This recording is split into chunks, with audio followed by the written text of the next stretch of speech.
cream sundae party that is provided by PTO. Our top 3 earning students from each classroom, so 19 classrooms, also get to participate in the final assembly when the school hits its fundraising goal. So this year we got to color blast Mrs. Hotham. So we don't have a picture of that. I'm Get it on the next slide. oh, okay. I was like, you leave that off on purpose. After the fun run and all of the classroom parties and all of the assemblies, we move into trunk or treat. We do a teacher boo to let them know we appreciate all their help with the fundraising because we couldn't do it without them. We do we provide dinner for the teachers on their conference night. We're gearing up for Santa Shop. Cookie walk, which is for the staff. We have parents that can bring in cookie and baked goods, and the staff gets to pick what they like. We have our winter glow dance party that will be coming up in January. Roller-Rama skate nights will start next month for the rest of the year monthly. We're trying to bring back the science night for 2024. We do a ladies' night out in the spring, Sioux Celebration, a book fair, our Round Rocks talent show and auction. And then in May, we be back the Teacher Appreciation Week. And then another fun thing we do is spirit sticks and birthday grams. So that's what our year looks like. And now Heather's going to tell you guys a little bit about our field trip. Yes, the exciting field trip portion. So the PTO actually voted to increase the field trip budget per grade. And this was to help families offset the cost and make it more attainable so we could bring these trips back and include all of the kids. Field trips that have come back in this past year and also upcoming is the Variety Farms Pumpkin Field, where we can provide the pumpkins to the kids. Spicer's Orchard, the Planetarium, Soup's Exotic Jungle, the Plant Guy, Castaway Cafe, and the 4th grade pool and library trip for, I think it's usually around Christmas.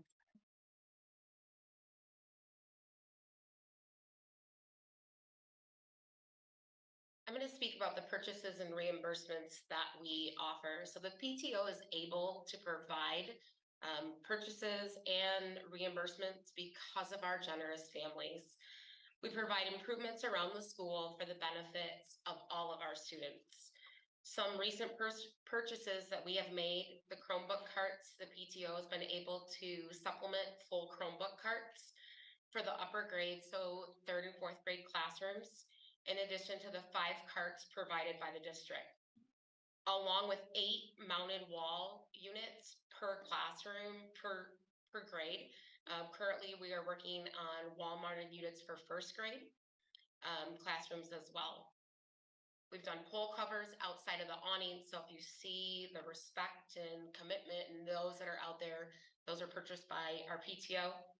The rug on the front entrance of the school, shelves and books for classrooms, books to supplement classroom libraries, specific guide reading library books supplemental because of our book fair. The book bags for our kindergartners, piano for our music room, light table for the art room, mileage club. So if you ever see a kid sporting a necklace full of feet, those are pretty proud emblems at Round. And those are given per mile that the kids run. And those feet are provided by our PTO. New toys for all kindergarten classrooms, playground equipment. PTO has purchased the last 2 years, the spider climbing wall, the honeycomb for the playground.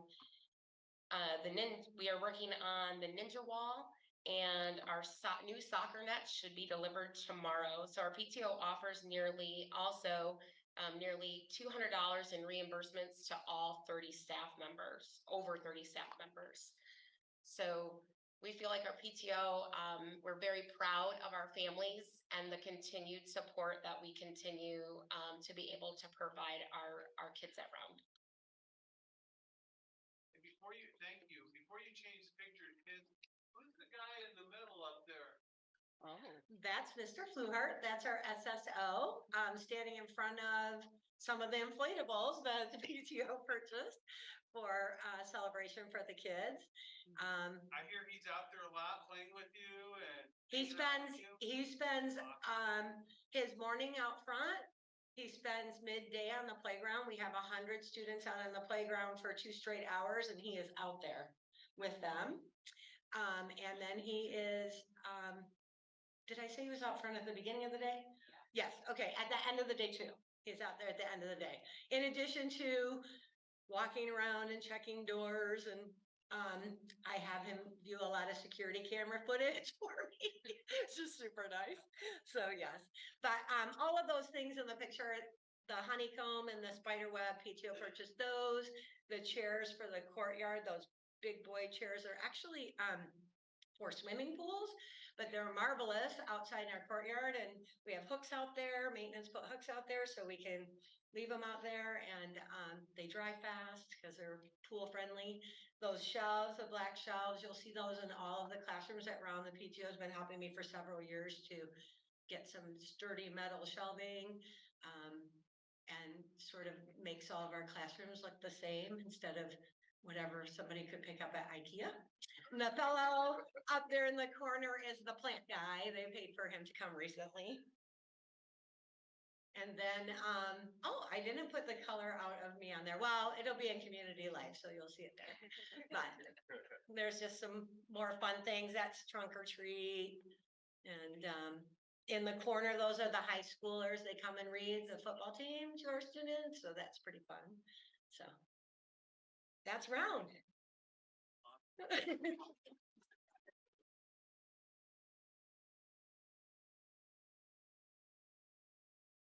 Thank you all for visiting us tonight. We really appreciate you. And they're all leaving because they want to go Yes, home. go home. Okay, I'm just letting you know. They're not being rude. They want to go home.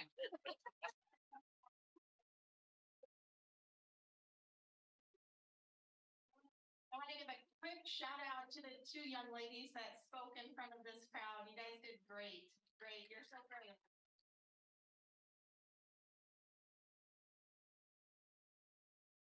Last year, we started a regular, after each season athletic, presentation. So our new athletic director, Brian Hassler, is here to carry on the legacy of presenting after each season. So Brian, it's yours. Thank you, board, for allowing me the opportunity. We're going to get this started with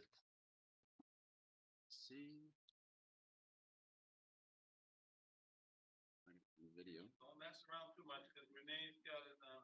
There we go. All right.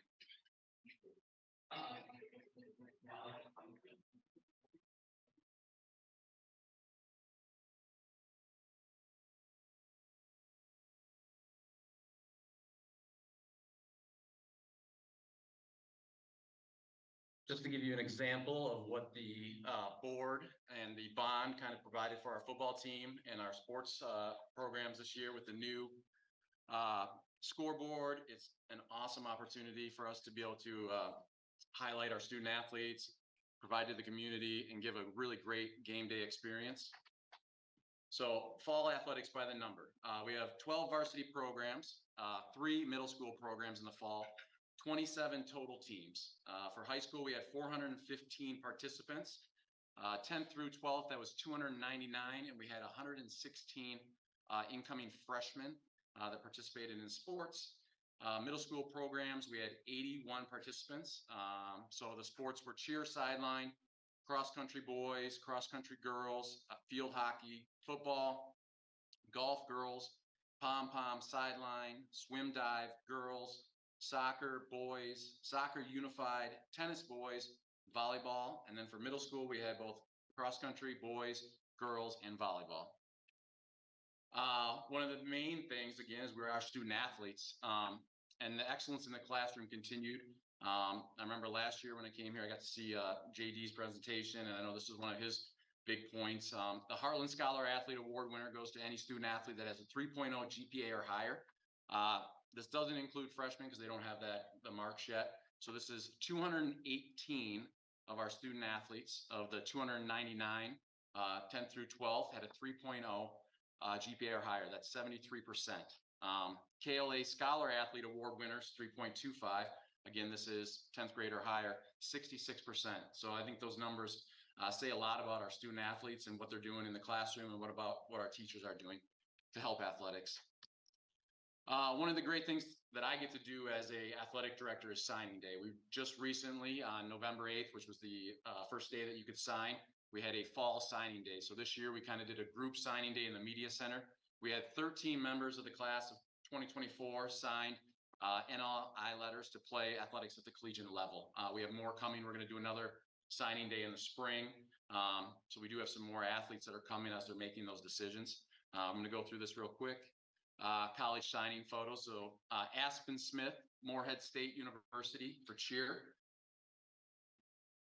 Cam Herman, Michigan Tech University for volleyball. Caitlin Schramm, Otterbein University for volleyball. Samantha Baker, Cleveland State University for soccer. Emma Castamo, Northern Michigan University for soccer.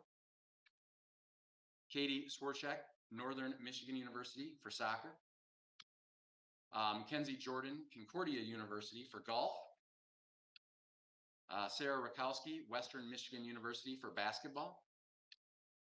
Drew Diskowski for Long Island University for women's hockey. And now the Northwood pipeline for our lacrosse team starts. We have Dylan Aote, David Bullock, Northwood University. Drew Lockwood, Northwood University, and Jacob Ross, Northwood University. I always tell the student athletes, I go, one of the great things about that event is that when you get to sign, you're trading the next 4 years for the next 40 years. You're going to meet friends that are going to stand up in your wedding, that are going to be a part of your life. You're going to have coaches and opportunities. So I think it's a great honor for them, and it's a way for us to recognize them. Unified soccer this past year. Coach Lauren DePestil does a great job. She was assisted by Taylor Wagner, our softball coach teacher. They played a 4-game regular season schedule, including a game on the main field under the lights. Unified tournament was in Brighton this year. The special education athletes receive a Hartland varsity letter. Their partners receive special unified patches for their varsity jacket. Some exciting news upcoming for the unified program. The basketball team is going to be at Little Caesars Arena on March 17th after a Pistons game. So it's kind of a cool opportunity, and I know some of the students are pretty excited for that. Student achievement, student success, fall of 2023. I just heard this line recently in a meeting that I had with Superintendent Hughes, so I wanted to pull it out. Girls swim and dive, we had one diver qualified for the MHSA state finals. Volleyball, we had a great pink out night where they raised money for a Lashbrook scholarship, former coach. First district title in over 40 years. We're still digging through the books because it might be the first district title ever. But according to the Livingston Daily, there was one 40 years ago. So sideline cheer had a phenomenal high night performance, including some of our youth in the community. Football, not that we encourage this, but during the gold out, they did one of the honorary captains taught them a celebration that they did at the game. They got a penalty for it. We don't encourage it, but it was a pretty cool opportunity for them to honor their one of the captains that was at the game, the honorary captains. Reading to elementary students. The Battle of M59, we brought that home with our victory over Howell. Howell, actually, their coaches found a sign in the locker room that had been there probably 20 years. And it goes back and forth of like signing. They had all their victories on there for some odd reason, but not ours. So we're going to go back and we're going to add those on there. Now it's something that's going to travel between the two schools. So it's kind of a cool opportunity there. Boys soccer had their biggest youth night to date. It was a great fun night against Howell here. Picked up the victory there. Boys tennis had a family student athletes double event. I think another opportunity for our students and our families to get together. Girls golf, Mackenzie Jordan qualified for the MHSA state finals. Ethan Hawker was our regional coach of the year. Cross country had 4 individuals qualified for the state finals, 2 boys and 2 girls. Middle school cross country was the girls team zone 4 regional champions, 5 runners in the top 9 undefeated season. So girls cross country is looking to be having some future very bright. Pom Pom was also instrumental in the high night performance, getting everybody included there. Some cool student leadership opportunities that we had this year. We had a KLAA leadership summit. We had 10 of our juniors that went to that. We just started this past November 3rd. with our swim coach, and she's actually interning here as a social worker, former alumni Allison Pouliot, doing a Hartland athletic leadership training. So it's basically 4 classes that the kids are going. We have about 40 student athletes in there. They're kind of examining what leadership looks like, different examples of leadership. And then they go over kind of 3 separate classes where it's listening, effective listening as a leader, effective learning styles as a leader, and then leadership through athletics. So it's kind of a good opportunity for our student athletes. Chasing titles, again, we put a performance does matter, I believe. We do want to develop our student athletes, but again, it's always nice to put in that hard work and see your success. So we had our 4 student athletes there for cross country, Mackenzie Jordan for golf, and then our volleyball team with the first district title in 40 years. I think what's important too is a staff that's focused on student achievement and student success. So again, from top left, we have our doubles tournament for our families and our boys tennis team. The middle, we have our softball team that we were able to honor with the ring ceremony at the football game. To the right, top right, we have Abigail Goodrow, our athletic trainer, who was rewarded or awarded a life-saving certificate on one of our football games. Actually, our gold out, a staff member from Salem needed life-saving measures in our press box, and she was there to perform that and actually get him home safe because of that. So it's pretty cool to be able to reward her and acknowledge her efforts. Bottom left is our cheer coach, Candace Farr. We were just actually yesterday at the Michigan High School Coaches Association. She won the Coach of the Year for cheer. The middle here, we have Gary Straight, who's the MITCA Assistant Coach of the Year for track. And then bottom right is Ethan Hawker, who's the Regional Coach of the Year for golf. So a lot of our coaches, a lot of our staff members that are pouring into our student athletes, and it really helps a lot. Roll the credits. I have to say, stepping into this position, obviously it's a great opportunity. I love being here, but there's a lot of people behind the scenes that do so much that I have to give credit to. Liz Straight, we just mentioned her husband, so I said, I'm going to save you after your husband, is my administrative assistant. She does a phenomenal job. Mary Retchel, the event coordinator. Without her, these football games, she coordinates over 25 plus people, gets them going, does a great job.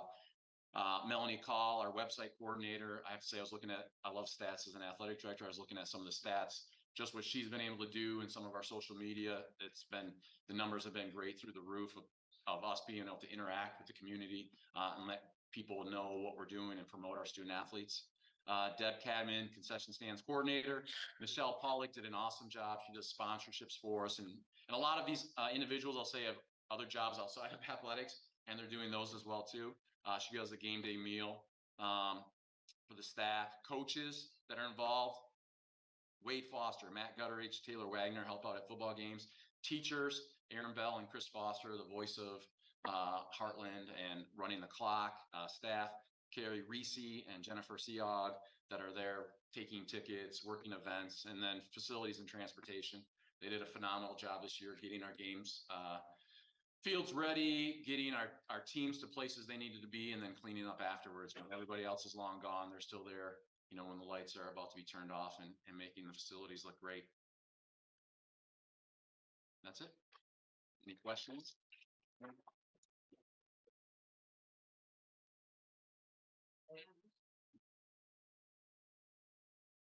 Brian, I appreciate that you, as a new member to our culture and our team as administrators, and you picked up very quickly on the number one goal we have across the district is student achievement, student success.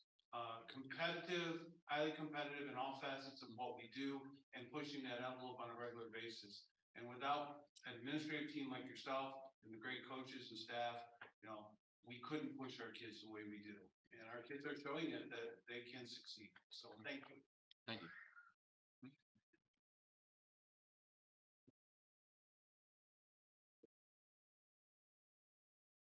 Matt, if you come up, and Matt Marino, and Matt will, again, he's our Director of Operations and Transportation. And Matt, if you give us a quick update on where we are with our bond projects, what might be coming up. I don't even know what you're going to talk about tonight. It's the same thing, but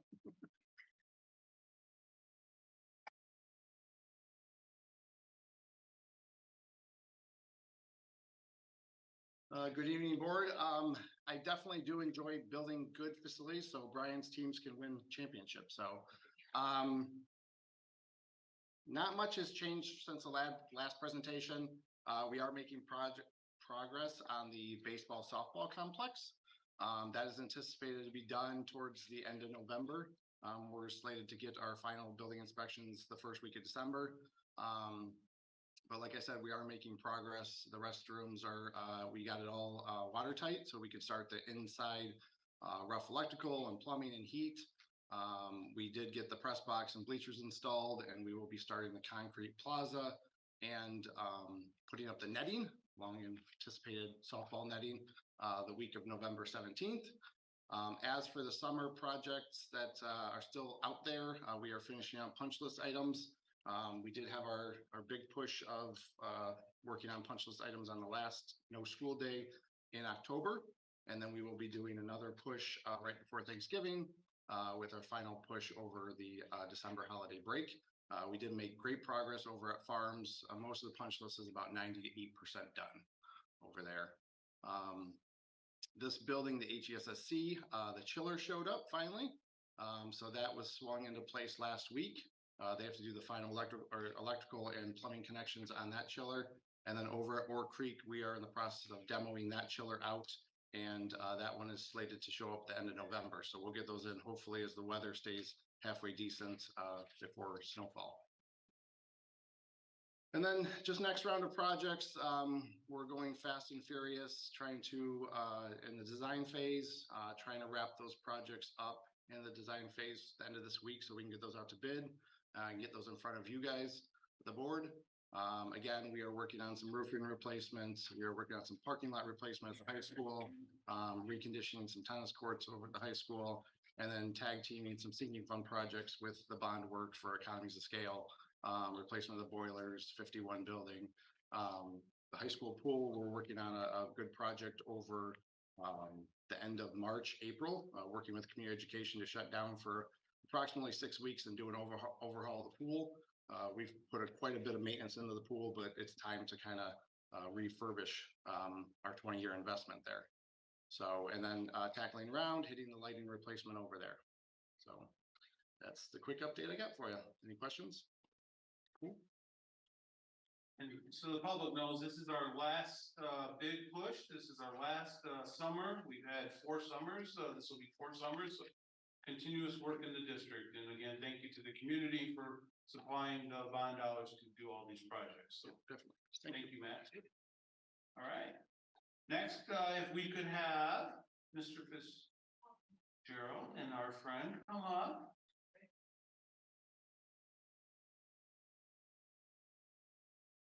Good to see you, Kim. All right, good evening. It is my pleasure to introduce to you Mrs. Kimberly Dosey as our new business teacher at Hartland High School. We had a need with a teacher taking a leave of absence, plus some additional personal finance classes we see coming down the road that we needed Mrs. Dosey's help. She is going to be a great fit for us teaching personal finance and advanced marketing to finish the school year. Mrs. Dosey has some cool experience. She was actually a recruiter for Washtenaw Community College for some time. And so pretty cool to have that experience and now be in the classroom with our kids and get them that experience to maybe take it to that next level in our CTE and business department. And then most recently, she's been an HR human resource specialist with Ann Arbor Public Schools. And during that time, I went back to school at Eastern Michigan University to get her CTE certificate. So super excited to have her join our team, and she's going to be a great fit. So here's Kimberly Dosey.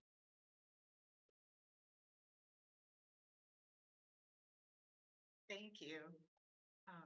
I just want to thank all of you. This is great. The number of people in the community support. So thank you for allowing me the opportunity to contribute to student achievement and student success.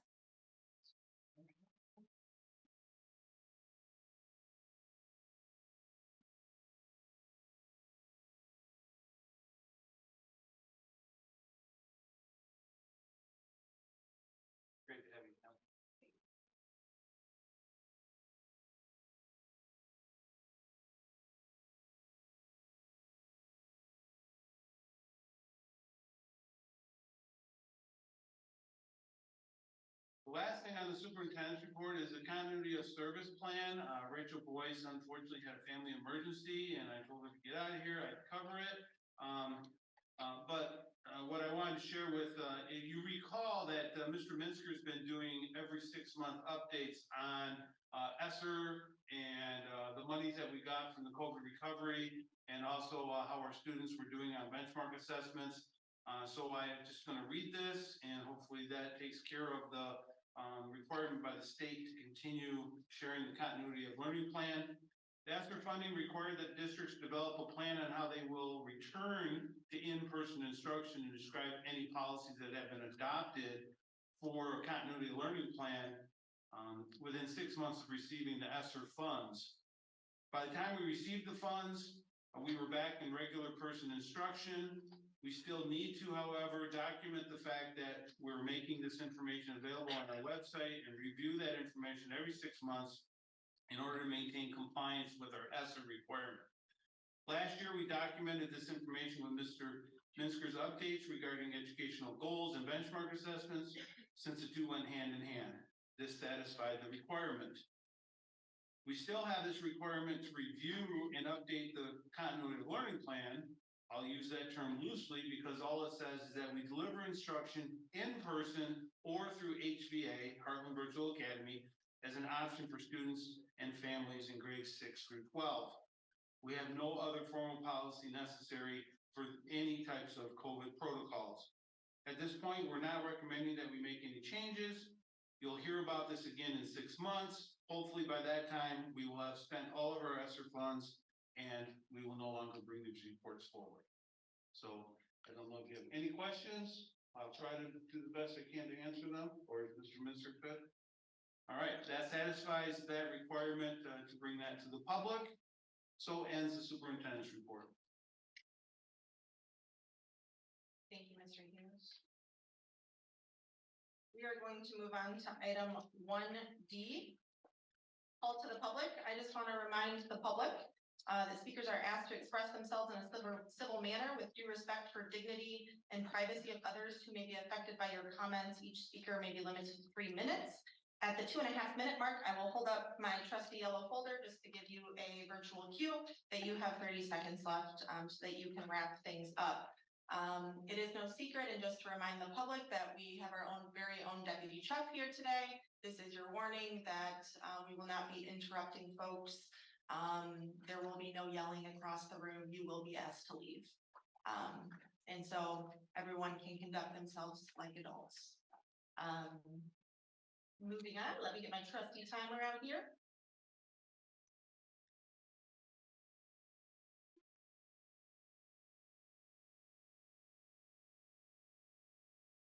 First up is Mary Beth Patrica. I'm so sorry if I butchered that.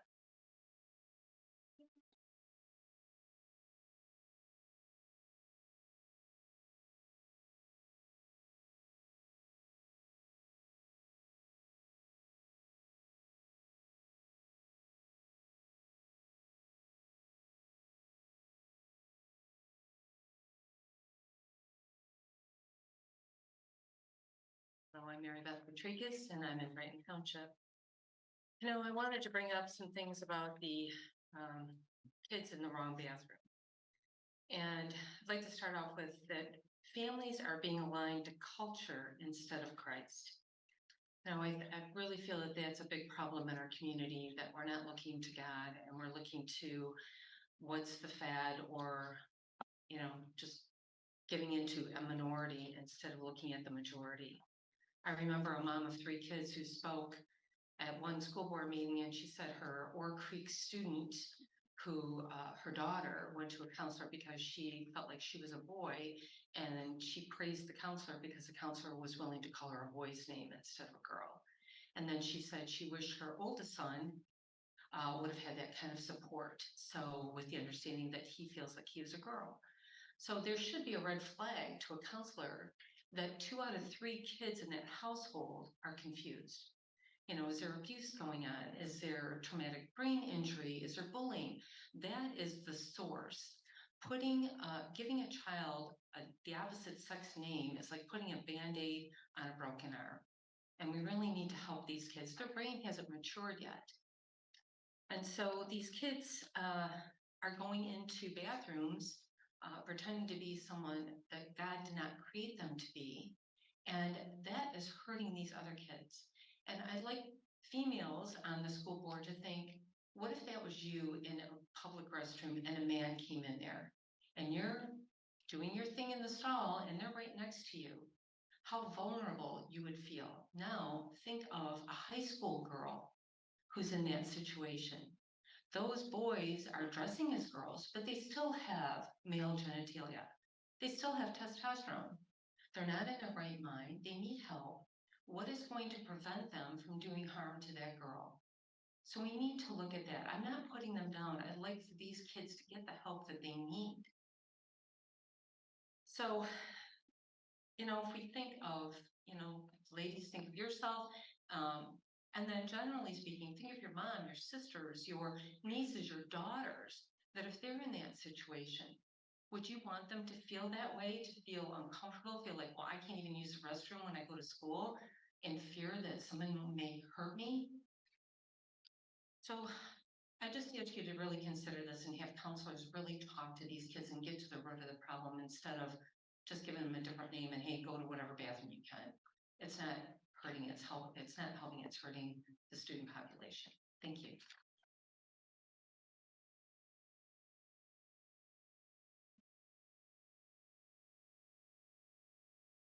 Next, we have George Skendi.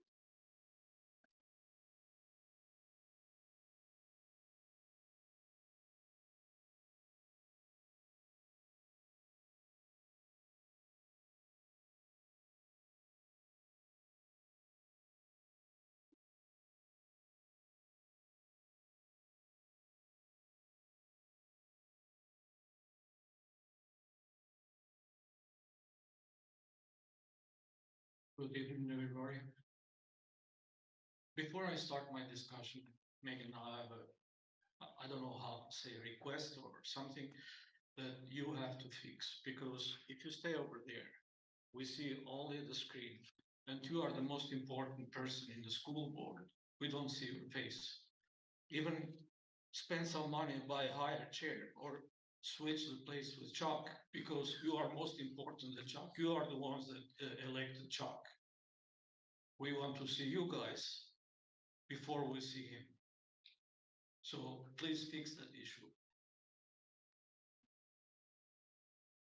What I want to talk today is something that I learned, but I was thinking about a discussion with my niece, that she wants to be advisor for the kids that finished high school and they want to go and study in different universities.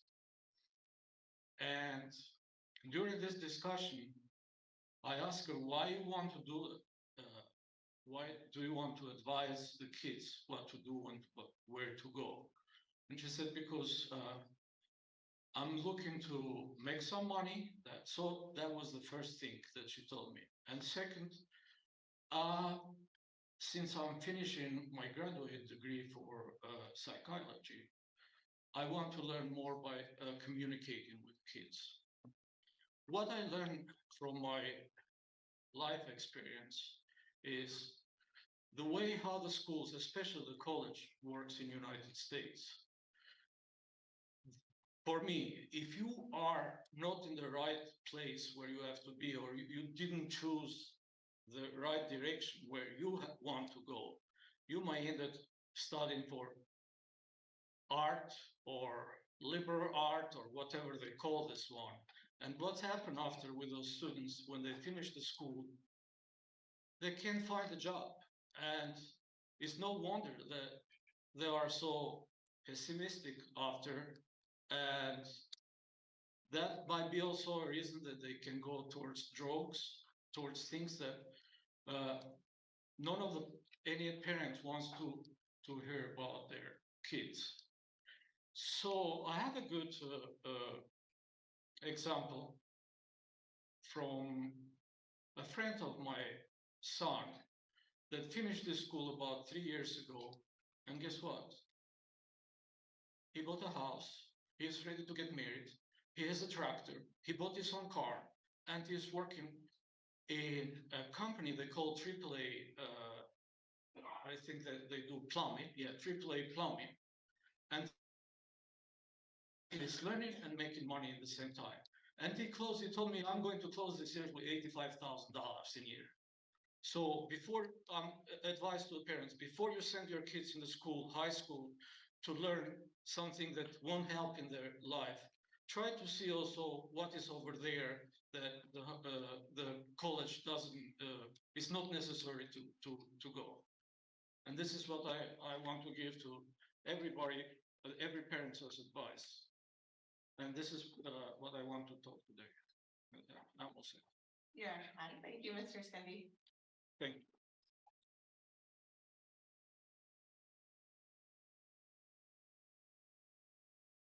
Next, we have Lori, and do we have a microphone that I can take back in?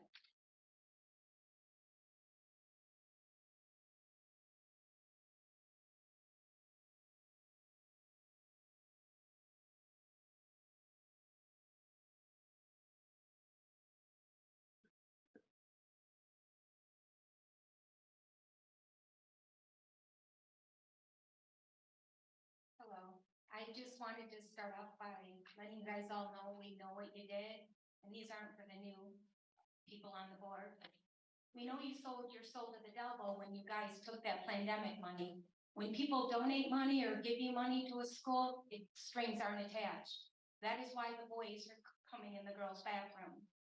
And one of these days, something's gonna happen to one of these young girls, and I sure in the heck hope not. And I don't know if there's any kids in here, but we all know they can be sexually harassed and something happening to them. And you guys need to stop this now. And it's going to change pretty soon by next year. And you guys got to remember, when you took that money, it had these strings attached to it. You knew the rules and you did it anyways. So I'm here to tell you, you know that it's wrong to have anybody going in that girl's bathroom if they're not a girl, period. And that has nothing to do about being transgender or straight or anything else. I can care less what you are. But girls, that's violating what girls need to have privacy in there. They have monthly issues going on. Who would want that kind of stuff in a bathroom with a girl? And whoever does is demented. That is sick. So I'm here to tell you, we know you took the money. The pandemic money has all these strings attached to it. You have to follow the rules. So I'm here to tell you, you better stop it right now because this is wrong. And none of these kids need to have to worry about having to go to the bathroom and wondering if someone's looking over them. And that's all I have to say this time. So thank you.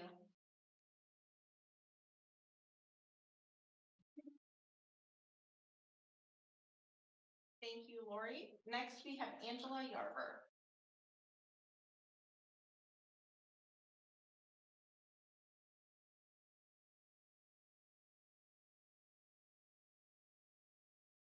I'm Angela Yarber. Hartland citizens deserve transparency and clarification of November 8th weekly update related to the DOJ. Under the heading Department of Justice Update, it states that the district has worked cooperatively with the Michigan Department of the Office of Civil Rights and the United States Department of Justice. This cooperation resulted in reaching an agreement with the DOJ to meet prescribed expectations during the 2022-23 school year, including creating and reporting all incidents that involve discrimination. The update leaves me with many questions. First of all, what does it mean to create incidents? The update literally says creating and reporting all incidents that involve discrimination. Is this careless wording? Secondly, what are these prescribed expectations from the DOJ? Third, what exactly constitutes discrimination? What definition is the district using? Fourth, which personnel in the district gets to decide what is discrimination? Is this a committee decision? Fifth, does the Board of Education review the reports before they are submitted to the DOJ? Sixth, what does the DOJ do with these reports? And how long are they kept on file? Some students are 18 years old, legal adults, and these reports may impact their life opportunities. Seventh, what is the end date for this DOJ presence in Hartland? What does Hartland have to do for the DOJ to end its oversight? Lastly, and perhaps most importantly, how are students educated about what constitutes discrimination? Is there an in-person presentation? And if so, how does the school make sure students who are absent learn this information? I would like Mr. Hughes to hold an informational meeting with the public about the DOJ presence to alleviate fear and confusion in the community. In the last week, I have heard from 3 Hartland parents who fear reporting concerns out of fear that their concerns would be viewed as discrimination. This does not even sound like America. I also want to emphasize that according to the weekly update, all of this monitoring is the result of a social media post of a concern regarding racial discrimination occurring at HHS. How did a social media post turn into such an overreach of government intervention? Why was this not efficiently handled by the school? I hope Mr. Hughes meets with the public about this issue. The community of Hartland deserves more than the vague and sloppy communication sent in the weekly update.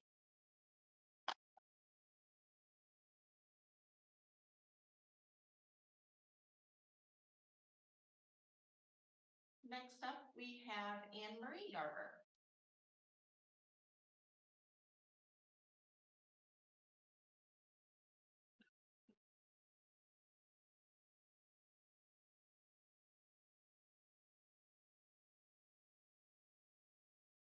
Hello, my name is Anne Marie Yarber, and I'm a freshman at Hartland High School. I'm here today because my safety and the safety of other students is at risk. I would first like to make it clear that I feel no hatred towards any person at my school. I believe that every student should be treated with kindness and compassion. There have been instances at the high school of students using the bathroom opposite of their own biological sex. My older brother experienced this last year when he was in the men's bathroom with a classmate who he had known throughout childhood as being a girl. I have also experienced this. About a month ago, I was walking into the bathroom to change my clothes for cross-country practice. At the same time as a person walked out, who, based on face and body structure, I could tell was obviously a biological male.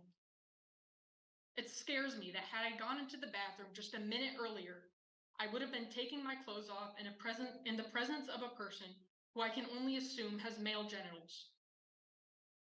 Just a couple weeks later, I was walking out of a bathroom stall when I noticed that same person waiting in line with the girls. This is a problem that desperately needs a solution. Not only can non-transgender students be hurt by this, but also transgender students themselves. I can't imagine one of my classmates being harmed simply because boundaries are unclear. One idea that may be suggested is that students who feel uncomfortable should use the bathroom in the office, but this is simply not practical. I can't march across the school to use the office bathroom whenever I need to use it. This issue was not resolved when my brother spoke up about his experience, and it has not been resolved when parents have spoken out. It's sad that I, at 14 years old, should have to come and speak at a meeting in order to protect my dignity and safety, as well as that of my classmates. All I ask for is a solution. Thank you for your time.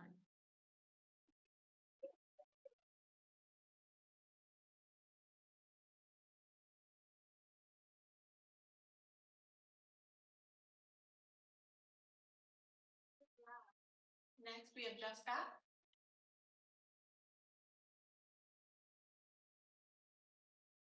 Wow, that's a hard one to follow. Takes a lot of courage to stand up here and say that. But before I start, I also wanted to say that everybody around really undersold themselves. They do even better, more fantastic job than they stood up here and told you about. From the staff to the PTO, Mr. Fluhart does a fantastic job. And the dogs program is absolutely spectacular. And I would encourage all elementary schools to look into that. But tonight I'm here to address the Department of Justice referrals and how the district handles the names and personal information of individuals in the district.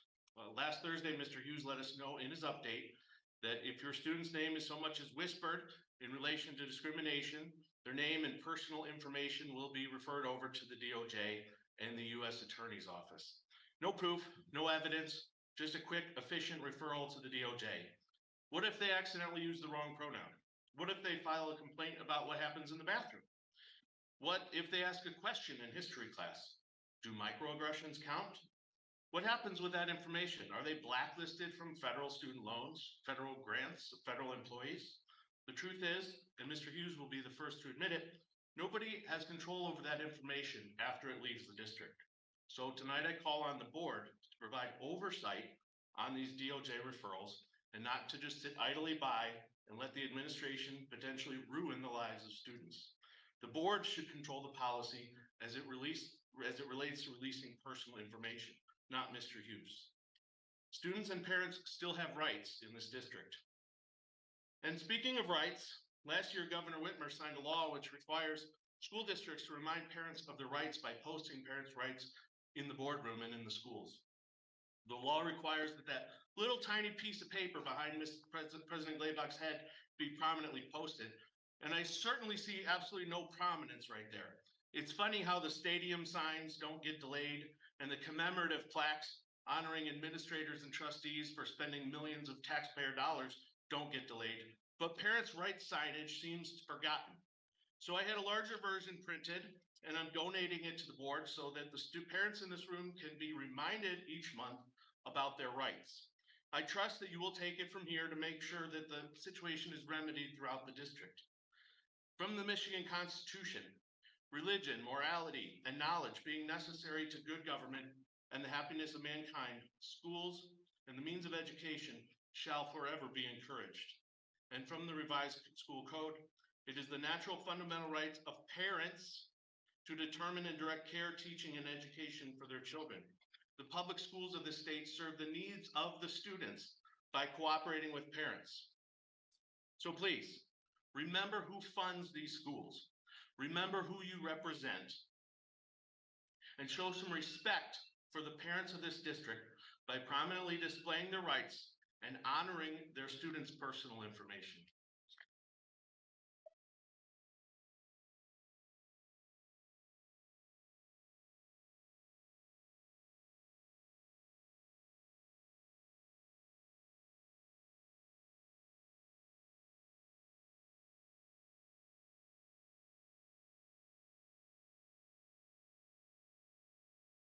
Next, we have Trisha Fessler.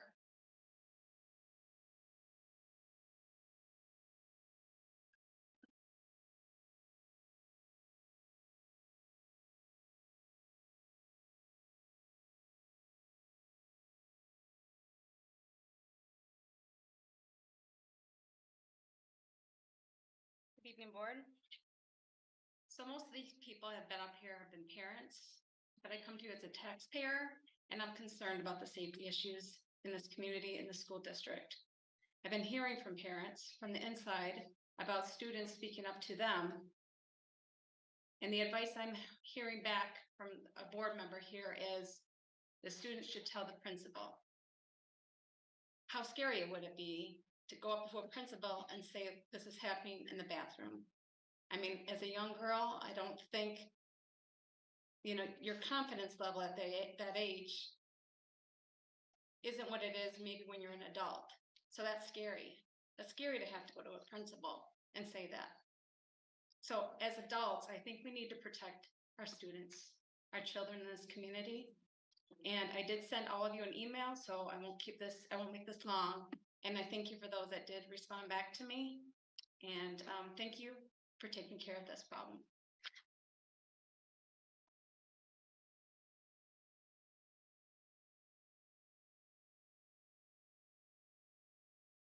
Next, we have Kim Berger.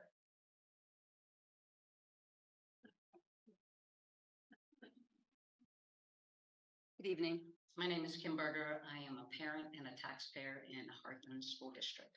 Recently, I sent a letter to each of you. Some of you responded, and honestly, your responses were staggering concerning transgender bathroom issues at Hartland High School. For the parents in the audience, it was a short and I think a respectful note, and I'm just going to read it and then I will comment on it.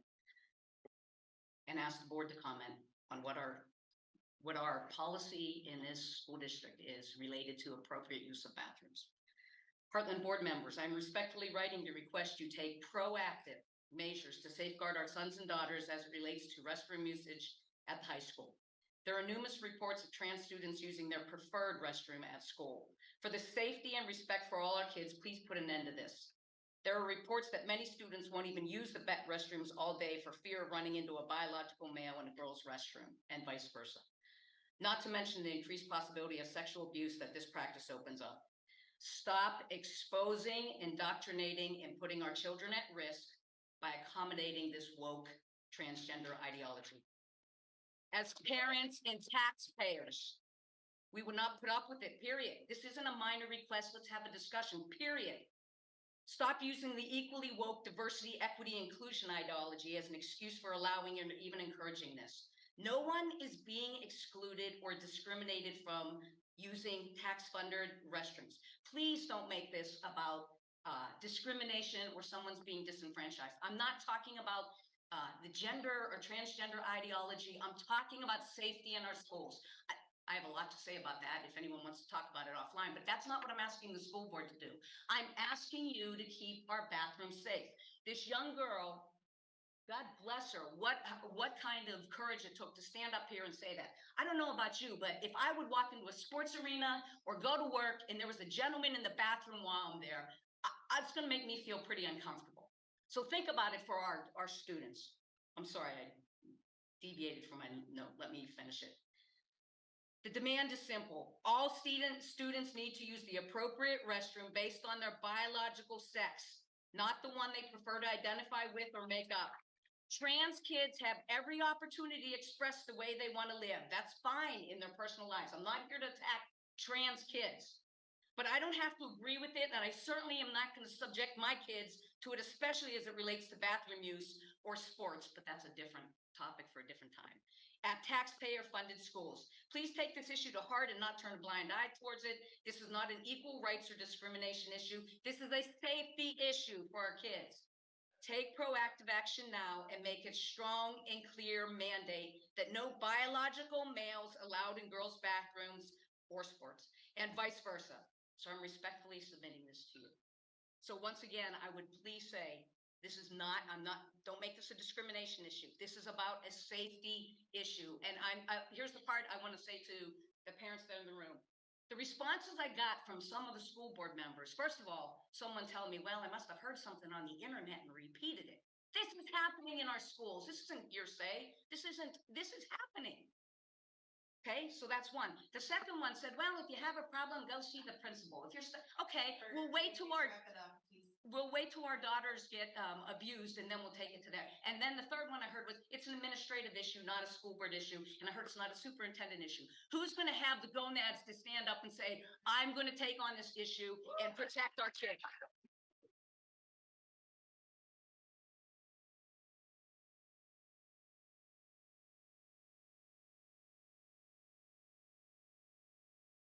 Moving on to item 1E, board reports and requests. Mr. Kowski, you want to start us off? Sure. I don't have a lot. I do want to congratulate the fall sports teams for wrapping up their seasons, and for our presentation from our athletic director, I thought it was great how we pointed out that they are student athletes, and the amount of athletes that were received that Hartland letter and that KLA letter just goes to show like how well we're doing, not only on the field, but also in the classrooms. I thought that was important and that he pointed it out, so I appreciated that. The other thing I wanted to share, and Mr. Hughes shares with us kind of news, and the school board was made aware that parent perception survey that they've been taking, the preliminary data, at least out for JK through 4, talks about safety for schools, and in this current year, K through 4 or JK through 4, 97% of the parents strongly agree that their child is safe. And I think that's great. I think a lot of that again falls back to our staff, just kind of some of the new things we've done here involving our new security teams and our police liaison officers. So I thought that was great news. And then I know they're all gone, but, well, and not all of them. Thank you, Round staff. What a breath of fresh air it is to see those little people and their little faces and all the great things that they're doing. And I'm sure all the other elementaries are doing that, but it was just so wonderful. So thank you for coming out tonight. I'm all set. Mr. Feld? Thanks, Ms. Clayback. First of all, I want to acknowledge again, Ms. Brisky and Ms. Cheney for their time.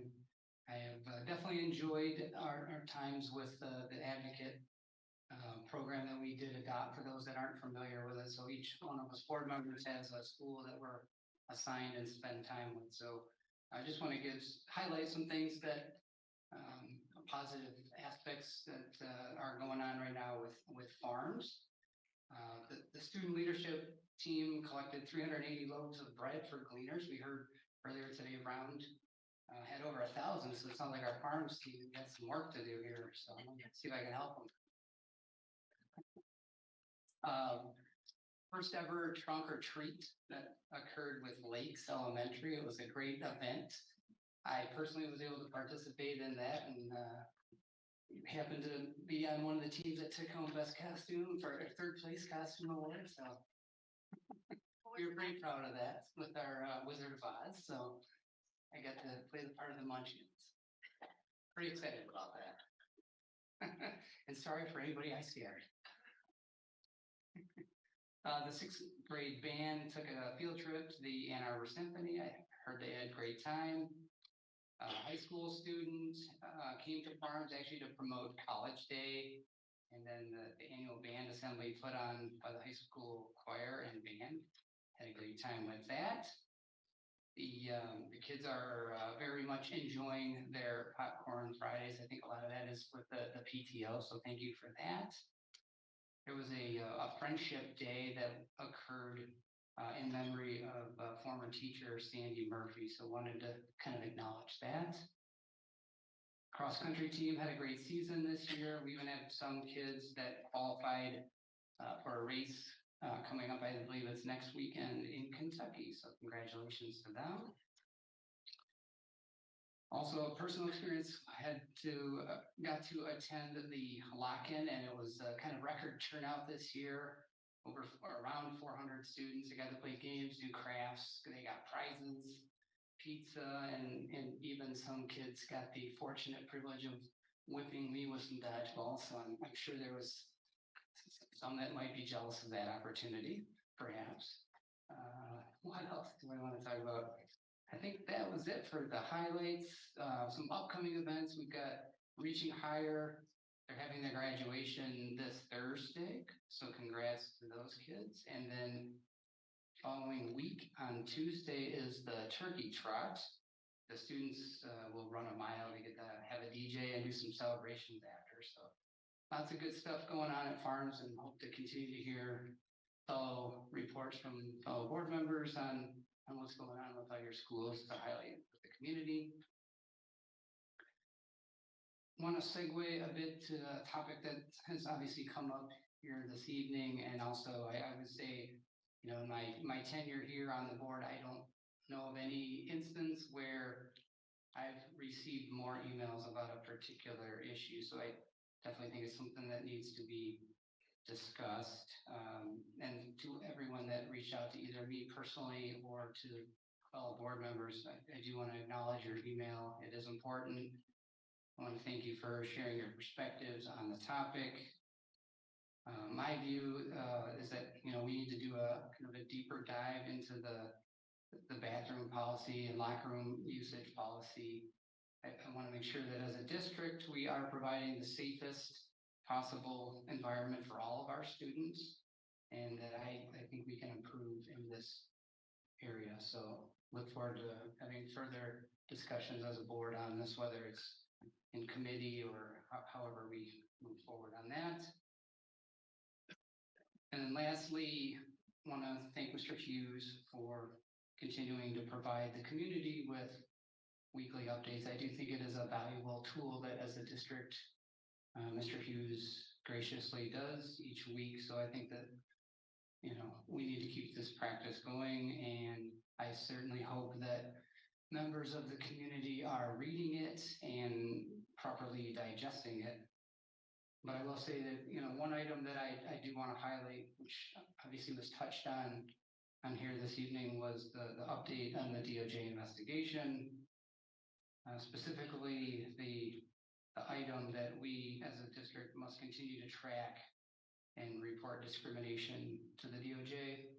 And that, I fully support that we do as a district investigate discrimination and that it will not be tolerated.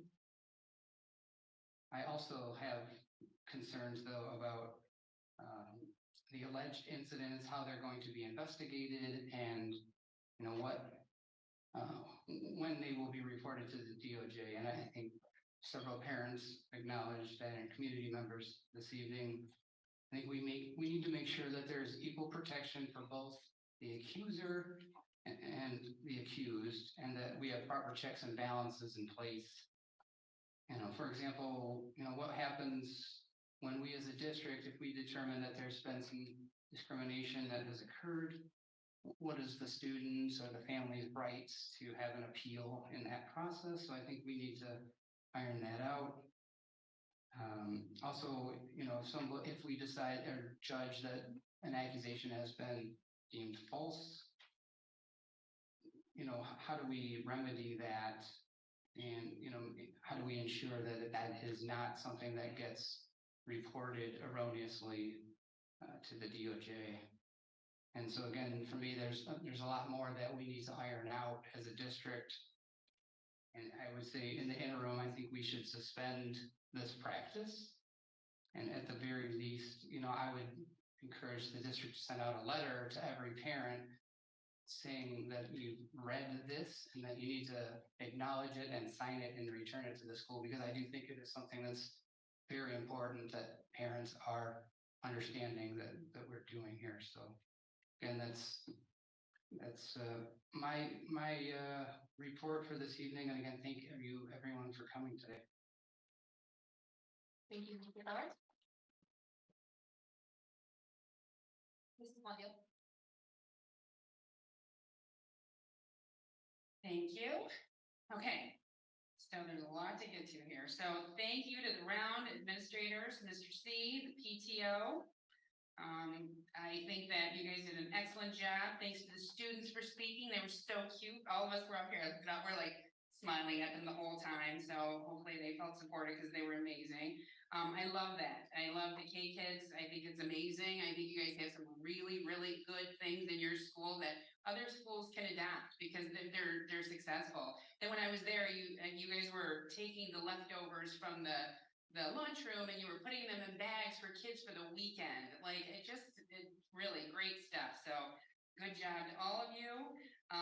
Stats for the student athletes look great. We had a curriculum meeting. Mr. Fitzgerald did a great job letting us know what all the changes were. I support the changes. They're expanding on the trades. They're adding more to it, which I'm really thankful for. Also, during that meeting, I provided Mr. Minsker with a list of books that I wanted to check into, and they're the Brave books. They're Christian-based books that also encourage family. So they're very positive. I think that, just a balance because there are Christian kids that need Christian books and want Christian books, and I think that that would be very beneficial. So hopefully I can hear back on that one because I think it's important. For those of you that are going to say, oh, there are Bibles in the library, according to Mr. Hughes, so this is totally not out of the norm. Also, let's see. Thank you. I love the parents' rights that you brought, Jeff. I think they're going to look splendid hanging on the wall because I think it's important to understand that parents are the forefront to what their students are experiencing in our school.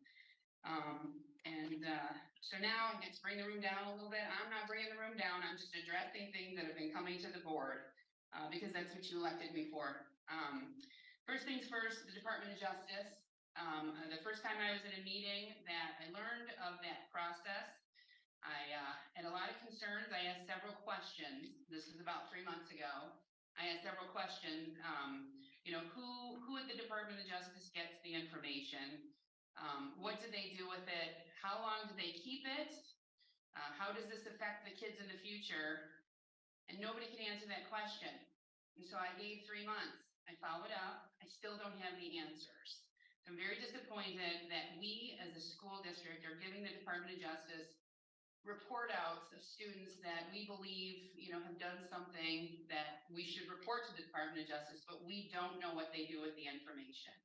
And I'm very disappointed in the update that just had a little blurb that said, and your child name could be reported. Because what I feel needs to be done is the district needs to tell the parents that their child could land on a report out that goes to the Department of Justice, so that the parents can get involved with their student and say, listen, Jimmy, this is what can happen to you, and this is why you really need to watch what you say.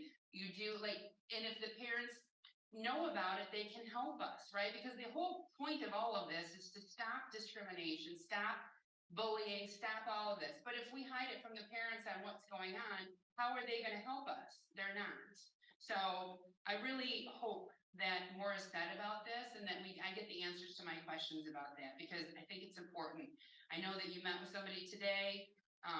That process, I think, was only through June 23. That's the other thing that I want to know about is, was it formally extended?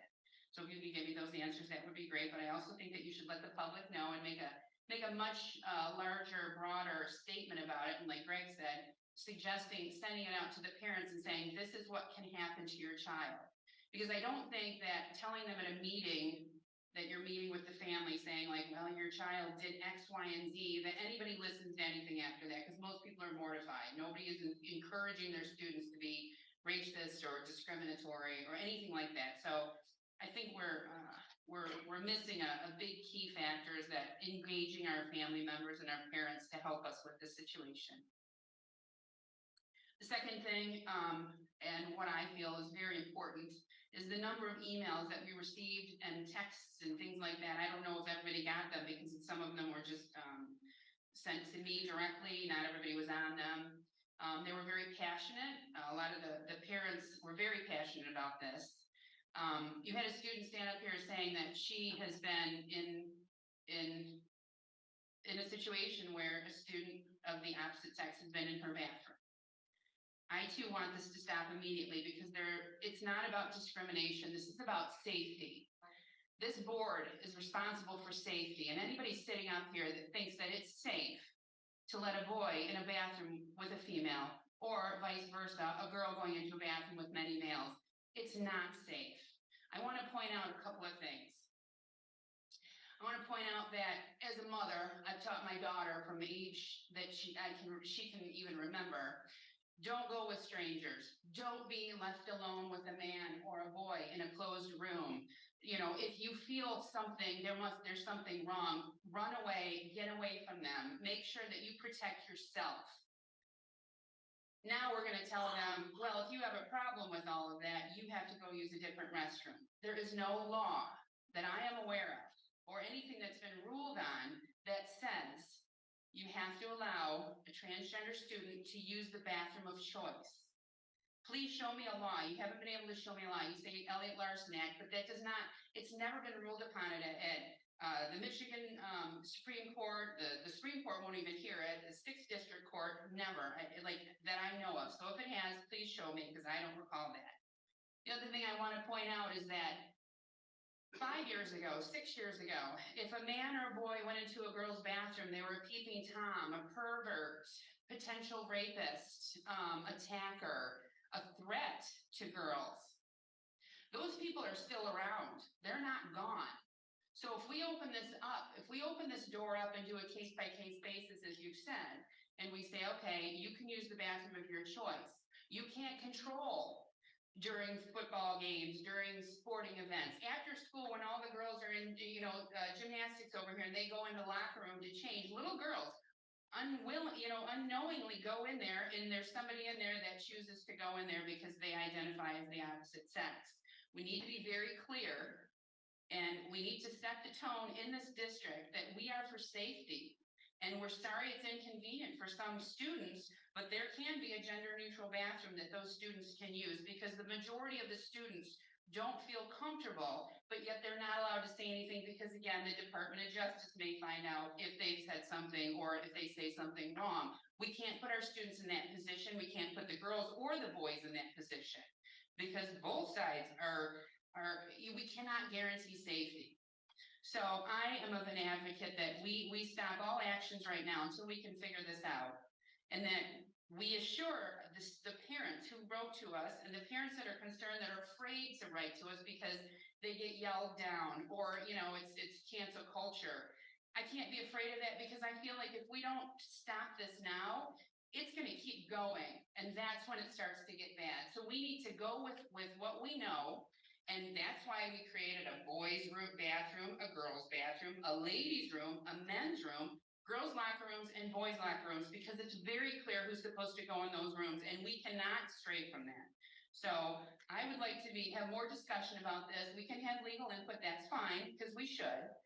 It's not about discrimination. This is about safety, and that's what this board is supposed to provide to our students. They deserve it. They need it. We got security guards for people that want to come in and hurt them. But what about the ones that we don't know about? So I just encourage everybody to think about that. And there's going to be more to come about this. And again, I want acknowledgement that we're going to stop the practices until we figure this out. We're going to stop the practices until we figure this out. So that's what I'd like to talk about.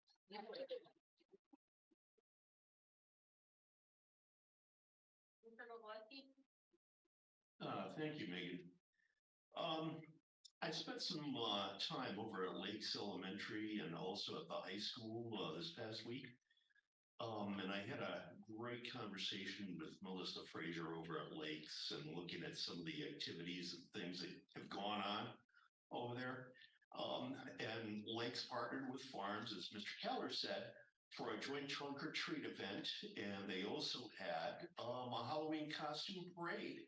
A lot of parents showed up for that. A lot of kids had fun.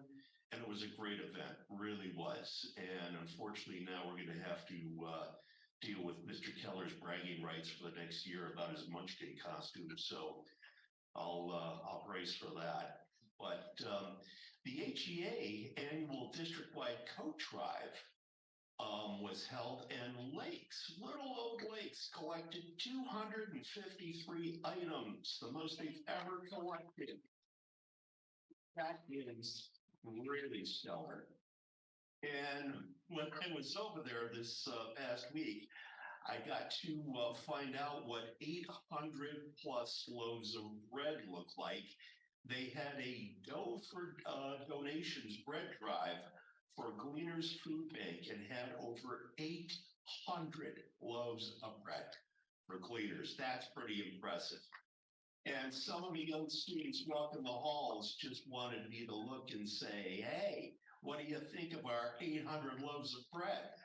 And I said, yeah, that looks pretty good. Where's the butter and olive oil? Okay. But yeah, it was quite impressive. This morning, I had a chance to meet over at the high school with Principal Fitzgerald, Assistant Principals J.D. Wheeler, Tom Urick, and the Dean of Students, Jessica Gus. One of the things we did discuss was the subject that came up here tonight, and we talked a little bit about boys in girls' restrooms and locker rooms and such. And first of all, I just want to say that I truly felt some very, very good vibes or feedback from the four of them regarding their thoughts on safety. And they were quite sincere in letting me know that there hasn't been any violent incidents yet. And I believe that there haven't been. But also the fact that, yes, there have been incidents where maybe a boy has gone into the girls' locker room or restroom, and that's something that we do need to address. But also, during our meeting, we had a quick little review of some of the highlights going on at the high school right now. During college application week, 333 seniors began the process of applying to a post-secondary program. That's pretty good. An additional, and this is something that really is near and dear to my heart, an additional 30 students expressed an interest in the skilled trades and signed up to attend an apprenticeship presentation over at WCC for their skilled trades field trip. And that's great. And that's something that we really need to expand on here, providing information on things other than college. And the seniors have completed a combined total of 869 college applications. And many seniors have already been accepted to a school that they applied to. Those numbers continue to grow. So I'm very happy to see all of that academic success over at the high school. It's been a great job by the high school staff there. And also too, for those of you parents out there, that every parent here knows that parenting is hard, it's difficult. Sometimes we find out that we're not the best at it. And there is a series of workshops that the LESA has put together. And you can attend these workshops via Zoom and do it anonymously. But they're for various topics. In fact, they just had one earlier this week dealing with child anxiety. But they have a number of upcoming little presentations dealing with things like school avoidance, effects of screen time, building your child's confidence, bullying, the ABCs of substance abuse and vaping. Lots of good stuff, a lot of good tips and tricks for parents that are kind of wondering and scratching their head, what do I do now? Well, there are programs out there for you, and I highly recommend that you take advantage of them. And again, like I said, you can join those anonymously via Zoom, and I think they're very, very worthwhile. So please keep that in mind. And there's information about it on the LESA website, and I believe we might have some information on our website, although don't hold me to that, I'll check. But good stuff for parents. Next, I'd like to share my disappointment with the fact that after all of the emails that we received, after all of the texts, after all of the phone calls and such, that we did not put as a discussion item the issue of what is happening with and the threat of what will happen, thanks to the state, with boys and girls restrooms and locker rooms. This is a big issue. This is not an issue we need to form a committee on. We need to come up with a policy. We need to come up with it quick. The very fact that we had someone of her age come up here and speak about that, that should be a big warning sign for all parents. And I can tell you that we're doing what we can up here. We've done well with security. We've done well with talking to our principals and staff, but we need a policy, and that's what we were elected for. We don't need to have deep discussions or anything on that. We need to get together on this now. That's what we were elected to do. That's what we will do.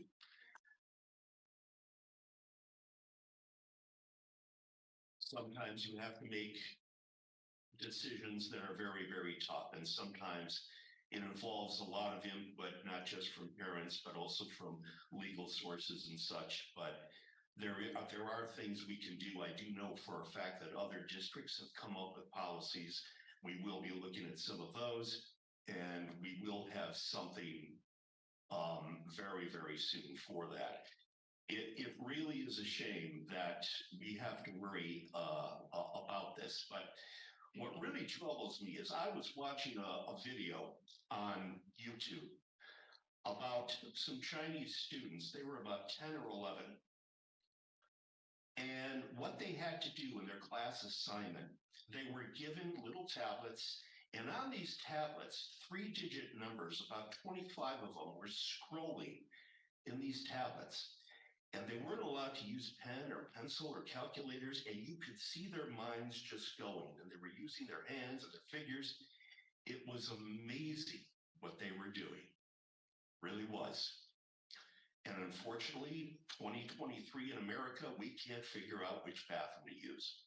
Well, we need to figure that out quickly, very quickly. Thank you.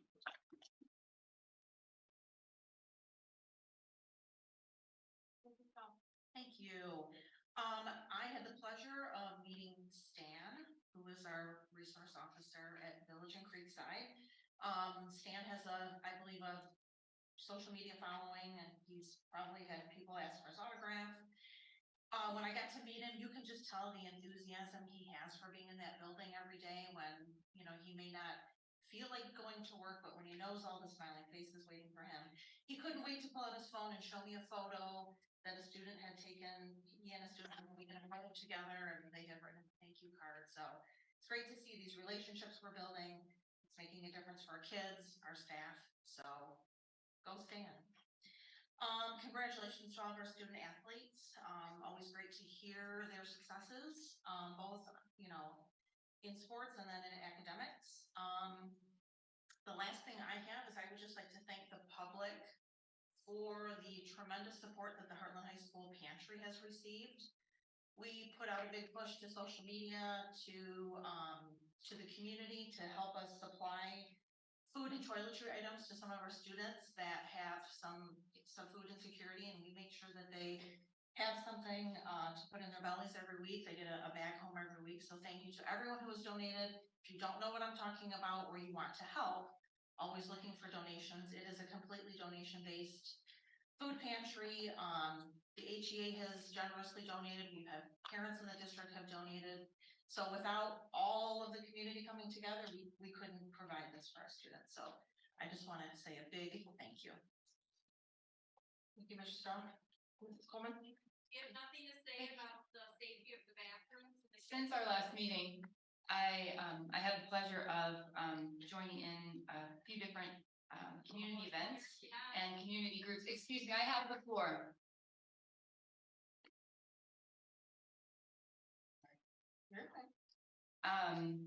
Let's see, a few weeks ago, the Optimist Club hosted the Respect the Law breakfast. It's an event that came back. I think there was a short hiatus for this, but it came back and it was well attended. It's a great opportunity to express thanks and gratitude for the relationships that we have with the local law enforcement. And obviously in the last year or so, we've been able to expand that relationship. There were folks here, obviously from the school district, from the Optimist Club, from Cheryl Stockwell. So it was a nice community event to bring people together to thank those officers for the work that they do. Let's see, one meeting that I get to attend and that I look forward to every month is the DPAC meeting. That's a district parent action committee or district PTO group. There's a representative from each school PTO that comes to that, and we got to see some of those or hear from some of those amazing people today. They do really incredible work for our kids. The work that they do, the money that they raise goes to help a variety of things like Greg had talked about earlier.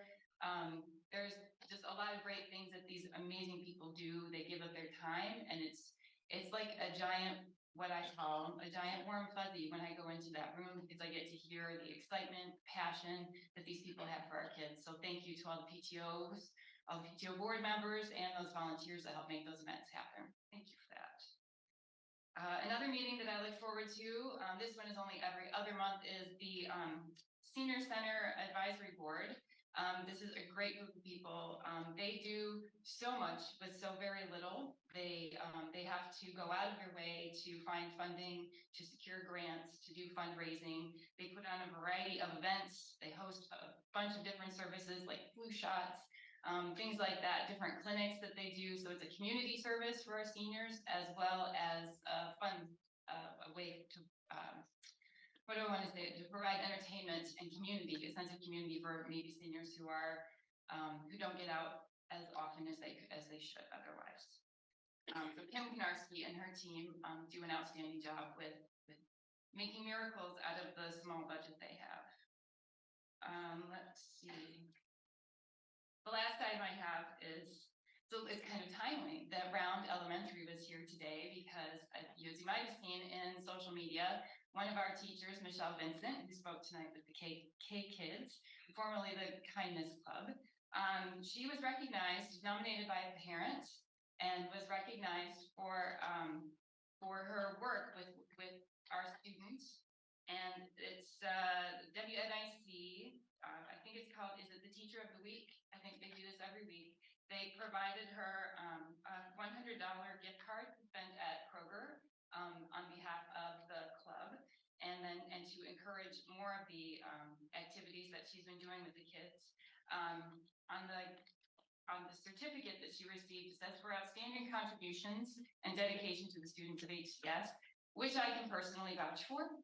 3 of my kids, we had the pleasure of being in her classroom, kindergarten and third. Sorry. She's an amazing teacher who does amazing things with kids. And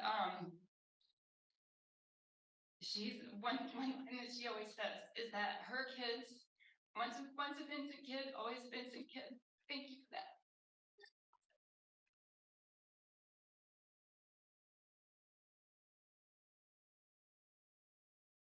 Alrighty. Couple of things from me. I did want to say congrats to Cindy Shaw being the Volunteer of the Year recipient. Thank you for all that you do for the community. I know your involvement in various organizations, certainly over at the main campus of the high school and so on and so forth. Thank you for all that you do.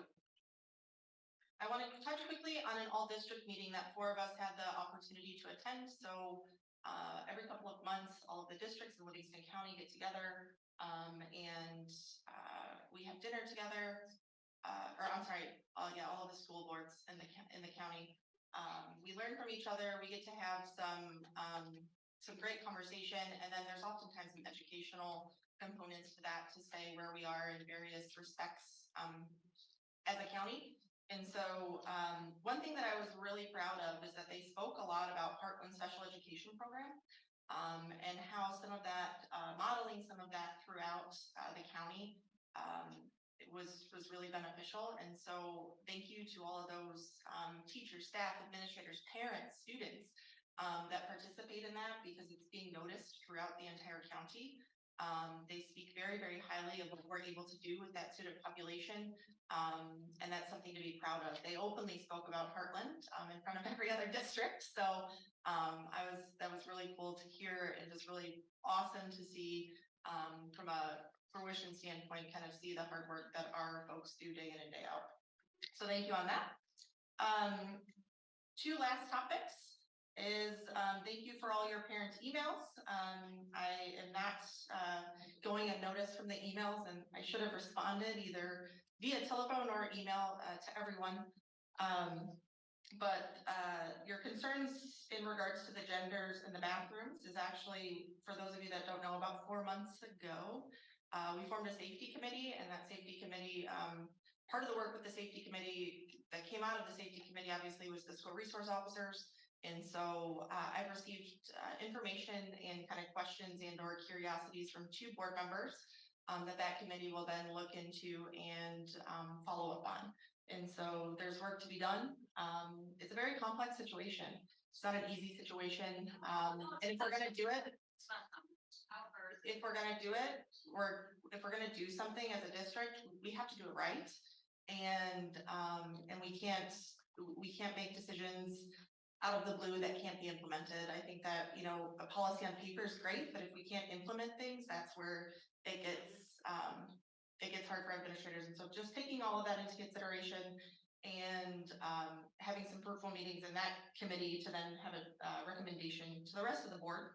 And again, for those of you that are not on the safety committee, please continue to send your questions because we'll try and collate those into a fashion by which we can get legal counsel to weigh in and so on and so forth. DOJ, I think we're at a point probably from a DOJ standpoint, and I appreciate all of the questions. To likely hold a closed session here soon. And so I will work with Mr. Hughes to get something scheduled with Travis. And then I will connect with Mrs. Yarber on your questions. I think I wrote them all down, but we'll get some more information out. We'll get some answers to you all as parents. And then I have some digging to do with a note that's a parent sent me today. And so we will circle back on that topic. Obviously very important, as you all know, this is an active kind of item occurring in our district, and we need to be cognizant of that. We also need to be cognizant of future ramifications, obviously ensuring that our students, our parents are aware, and that we're looping parents in early. And so, you know, no one needs to find out that Johnny got in trouble 3 weeks ago, 4 months down the road. So looping parents in early, looping them in on that, and then moving forward. I would like to request, perhaps this has never been done, but it is what it is. Perhaps we could have a drive here at the next board meeting for our pantry. I will get something out, but perhaps I'd like to collect a drive for those students in our pantry, whether that be toiletries or something else. So everyone take a look out before you come to the next board meeting, and we will collect for those individuals as well. I don't think we've ever done that, but hey, we've never done a lot of things, so we'll continue on in that fashion.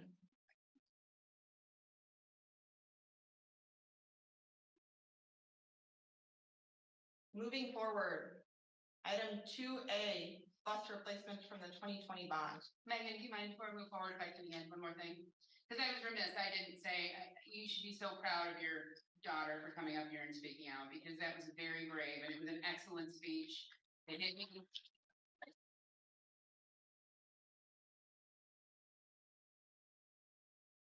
So thank you very much for doing that. I appreciate that. I hate to embarrass her, but she was also the recipient, and she can correct us, but she won our oratorical contest last year.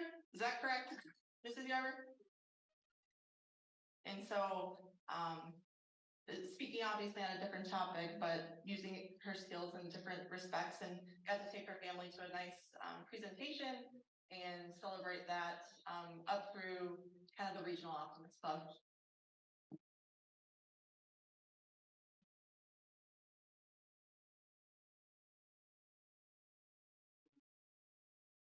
All right, item 2A.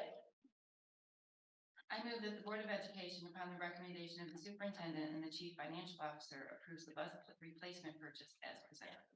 Support. Motion by Mrs. Coleman, support by Mrs. Costa. Any discussion? Yeah, so I'd like to, I guess, first acknowledge, I'm sensitive to the fact that the community did vote in favor of a bond package, and thank you for doing that. The package did include, I believe, $4.1 million to be allocated towards the purchase of new buses over 5 years or so, if I'm not mistaken. Mr. Marino, please correct me. Speaking with Rachel, the budget for this year was $600,000, and that would be for buses, fixed buses, in fact, that would get put in place for the next school year, so 24-25. I do have a concern that the proposal today is almost 50% higher than what was in the actual budget itself, and I know that increases in purchases to the bond is not something new. It's not the result of an action from the district or anything that the district can frankly control. But I do have some concerns there, and I was able to speak with Mr. Hughes and Mr. Marino, and I guess I'll just say that, frankly, I wasn't convinced that we can't find a more financially responsible option in this case. And one example I'll give is that on the bus replacement schedule that was in the packet, there's actually 9 spare buses, which is actually a different category of bus than what we would use for extra buses for things like field trips, athletic events. So it's, and then we have buses that are specifically for the, I think it's 41 or 42 routes, it looks like. And so that, that's approximately 20% extra buses that we have. And granted, we do need some for things that, scheduled maintenance, the occasional breakdown from a bus that we obviously don't plan or don't expect to see. But, in my view, I think that that's a little bit excessive. And I would like to see us start to whittle that down and, trying to be a good financial steward for the taxpayers of this community. I would like to move that we include a maximum expenditure of $600,000 towards the purchase of the additional buses. That way we stay within the budget that we had signed up for when we put that bond package in front of the taxpayer.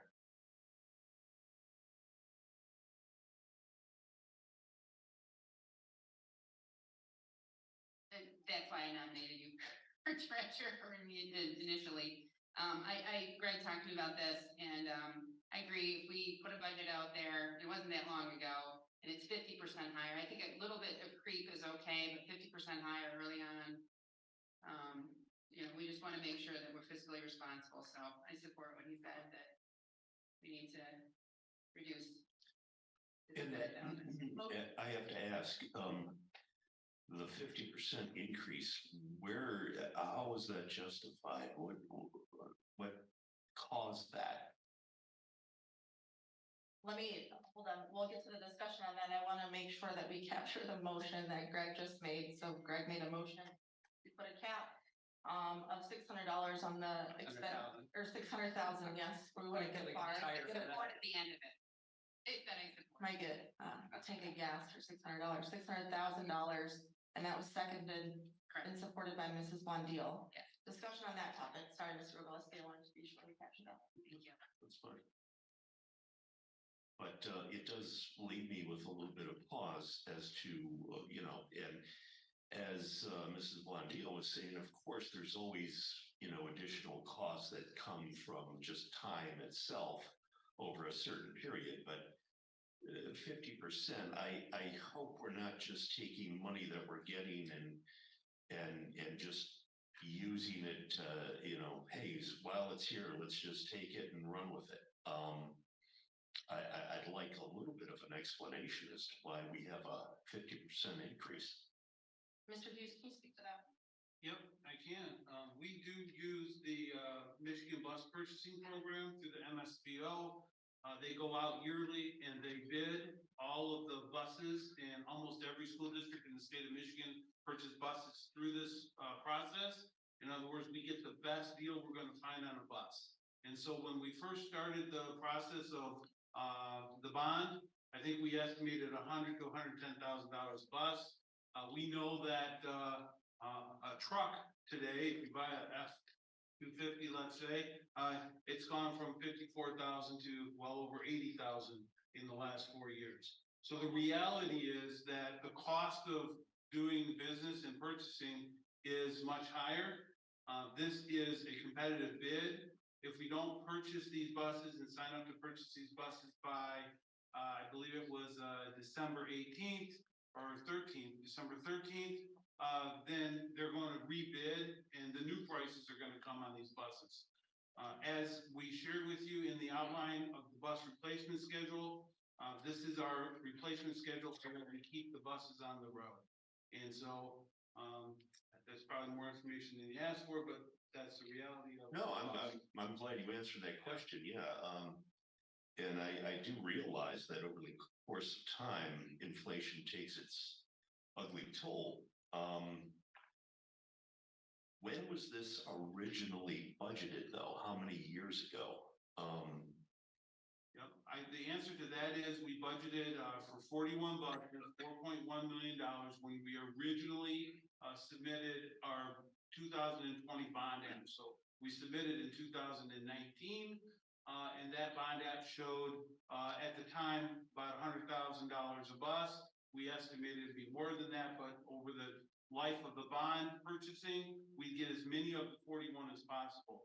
Now, the state law doesn't require you to buy the 41. That was our number we put on it. So we're gonna try to buy as many buses as we can. So if we spend this money, Greg, I hope it's okay to talk about our conversation or not. As I said to Mr. Keller, I don't think you can look at the $600,000 budgeted for this year as a budget number. It's what was in the bond. And what's in the bond is $1.4 million left to purchase buses. So our plan is to purchase these buses, get them here for next year. Remember, they don't come until summertime for next year. Make sure we have those buses, and then we start looking at how do we reduce routes? Now, this is a big conversation the board years ago had on ride time on a bus. And that's why we went to 42 universal routes to limit the number of minutes on the bus for students. In order to reduce routes, we're gonna have to probably increase ride time. But we know we have to reduce routes and reduce the number of buses needing to go on the road in order, one, to even get drivers, because we're struggling with getting drivers. To be honest with you, we had to pull a sub driver that has another job in the district. We had to actually, that person had to stop driving the bus so we could get someone else because they were exhausted. Because we're trying to run our fleet with people that are doing other jobs in the district to make sure that the parents are accepting of the fact we're trying to get their kids to and from school every day. And so we're going to look at reroutes. How can we reduce the number of routes that we have, which means reducing the number of buses needed, start selling off some of the older buses. You can look at about 9 years on a school bus, and then once it starts getting into the heavy maintenance category, it starts costing you more and more money.